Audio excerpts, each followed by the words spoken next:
শিলাবৃষ্টিতে ব্যাপক ক্ষয়ক্ষতি হয়েছে হুগলি পোলবা দাঁতপুর ব্লকে। ধান, পাট, তিল, সবজি ক্ষেত উজাড় হয়ে যায় শিলাবৃষ্টিতে। পোলবার আমনান গ্রাম পঞ্চায়েতের বীরেন্দ্রনগর, ডাকাতিয়া ভেরু, নতুন ভেরি, ডুবুরি ভেরি, হারিট গ্রাম পঞ্চায়েতের বিভিন্ন এলাকা, মথুরাপুর মাঠ এলাকাসহ বিভিন্ন জায়গায় চাষ জমিতে ব্যাপক ক্ষয়ক্ষতি হয়েছে। গতকাল মধ্যরাতে হঠাৎই কালবৈশাখীর ঝড়ের সঙ্গে শিলাবৃষ্টির এসে পাকা ধানে একেবারে মই দিয়ে চলে যাওয়ার মতন অবস্থা করে যায়। ফলন্ত ধান গাছের শীষ ভেঙে থাকে। তিল, পাট সহ চাষের ক্ষয়ক্ষতি হয়েছে বিঘার পর বিঘা জমি জুড়ে। এরপরই একেবারে স্থানীয় কৃষক তাদের মাথায় হাত পড়েছে, কারণ তারা দিশেহারা হয়ে ফসলে নেই। হ্যাঁ দাদা, আপনাদের মাঠে কি হয়েছে? আমাদের এখানে মাঠে ধান বলে কিছু নেই, এত পরিমাণে শিলাবৃষ্টি হয়েছে যার জন্য আমাদের মাথায় হাত। তো এখন কি করা যাবে সেটা আপনাদের কাছে এখন বক্তব্য রাখছি। ক বিঘে ধান ছিল আপনার? ধান আছে প্রায় 15 বিঘে মতো। কি ধানে কি কিছু দেখা যাচ্ছে? ধানে কিচ্ছু নেই, মানে শীষ বলে কিচ্ছু নেই, ধান বলেও কিছু নেই, সব ধান একদম মরে শেষ। শিলের সাইজ হবে প্রায় 250-300। এদের দেখতে পাচ্ছি তিল গাছও সব নষ্ট হয়ে গেছে। হ্যাঁ, তিল গাছ, পাট গাছ, যা সবজি ফবজি যা ছিল সমস্ত রকমের কিচ্ছু নেই। কোন কোন মাঠ হয়েছে এখানে? এটা বীরেন্দ্রনগর হয়েছে, ডাকাতিয়া ভেরি,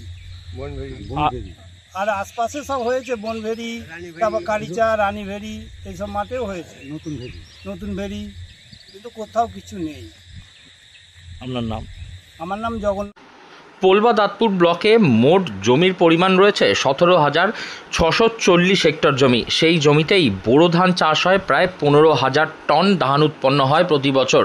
ব্লকে পাট এবং আলু চাষও হয়। পাট হয় 307 হেক্টর জমি থেকে প্রায় 4,719 টন, এবং একই সঙ্গে তিল ও অন্যান্য চাষও হয়। তবে এই বছর এই কালবৈশাখীর এবং এই বৃষ্টির মধ্যে যে হঠাৎ শিলাবৃষ্টি দেখা দিল, তাতেই একেবারে নষ্ট হয়ে গিয়েছে মাঠের ফসল। মাঠেই পড়ে নষ্ট হওয়াতে দুশ্চিন্তা বাড়ছে কৃষকদের। কিছু কৃষক যারা একেবারে ঋণ নিয়ে চাষ করেছিলেন, তাদের মাথায় হাত। তারা এখন বুঝতে পারছেন না যে কিভাবে সেই ঋণ তারা শোধ করবেন।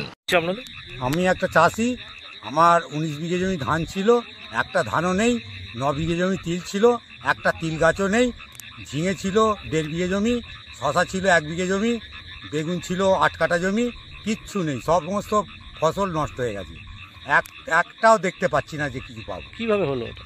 কীভাবে বলতে, যে রাত্রে ঝড় হলো তার সঙ্গে মানে সিল হয়েছে, এত পরিমাণ সিল হয়েছে মানে সে বলা যাবে না। 250, 300, 400 করে সাইজ হয়েছে। একটা সিলের সাইজ হচ্ছে 400-500 করে, এইরকম সিলের সাইজ হয়েছে। তাই সমস্ত তিল গাছের ডগ ভেঙে গেছে। সমস্ত তিল গাছ তো একটা কিচ্ছু দেখা যায় না, মানে ফলন তো তিল গাছ পর্যন্ত শেষ, ছোটো থেকে বড় গাছ একটা কিচ্ছু নেই। ধানের তো একটা কাটতে হবে না। 19 বিঘে জমি ধান ছিল, এবং পরের জমি চাষ করেছিলাম, সমস্ত পরের জমি চাষ করি আমি। মিনিটাই খালি আমার নিজস্ব, হ্যাঁ, আর চাষ করেছি সব পরের জমি। কত ক্ষতি হতে পারে মনে হচ্ছে? মোটামুটি 3 লক্ষ টাকার মতন ক্ষতি হয়ে গেছে। 3 লক্ষ টাকার উপর হবে তো কম হবে না, তিলেতে, কাটা ফসলেতে, ধানেতে। আপনার নামটা? আমার নাম গোবিন্দ কোলে। রাতের কালবৈশাখীর সঙ্গে শিলাবৃষ্টি একেবারে ধ্বংস করে দিয়েছে মাঠের সমস্ত ফসল, আর তাতেই দুশ্চিন্তায় মাথায় হাত পড়েছে কৃষকদের। হুগলি থেকে রাহি হালদার, লোকাল 18 বাংলা।